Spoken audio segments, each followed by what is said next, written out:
Assalamu alaikum dear student, welcome to the Azim group of publication. I am your biology teacher Bilawal Khan. तो student lecture number 3 में आज जो हम topic discuss करेंगे वो है what are bio elements and describe the percentage of bio elements. सबसे पहले हम ये देखते हैं कि हमारे पास जो टोटल नेचुरली अकरिंग एलिमेंट्स हैं वो कितने हैं, 92।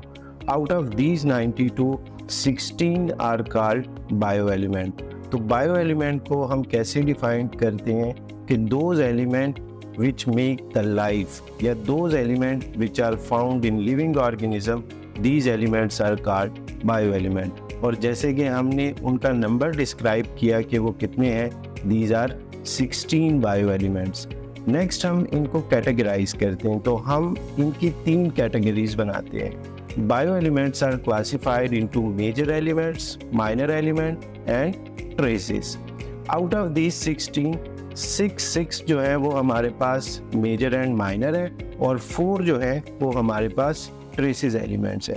तो अब 1 बाय 1 देखते हैं कि इनकी परसेंटेजेस क्या है। सबसे पहले हम डिस्कस करते हैं मेजर एलिमेंट्स को।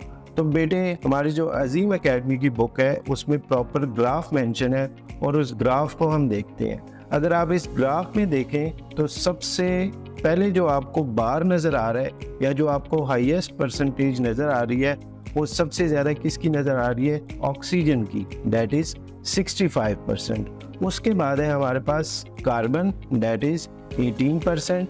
Then the next bar is hydrogen जो है 10% पे, and then nitrogen 3%, calcium 2% and phosphorus 1%।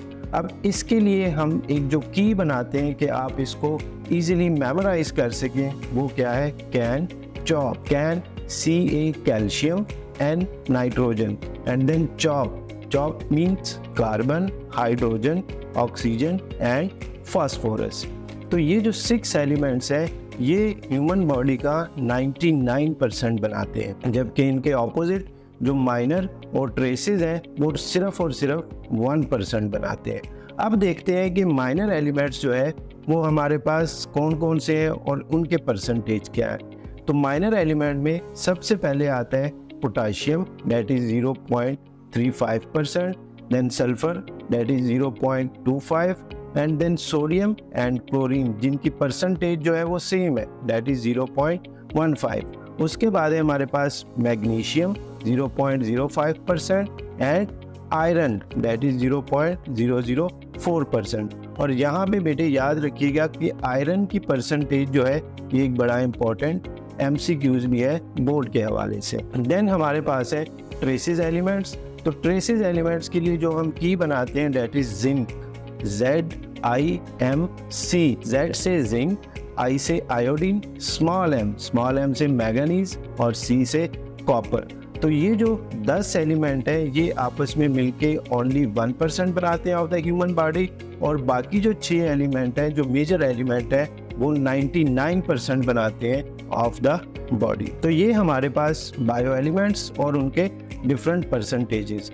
उसके बाद यहाँ पे हम इसके साथ ही 2 बड़े इंपॉर्टेंट शॉर्ट क्वेश्चन डिस्कस करते हैं कि व्हाट इज़ बायोलॉजिकल ऑर्गेनाइजेशन, या अगर मैं यहाँ पे मेंशन करूँ कि पास्ट पेपर 2023 सरगोदा बोर्ड उसमें एक क्वेश्चन आया था कि what is biological organization and why biological organization is not simple coming.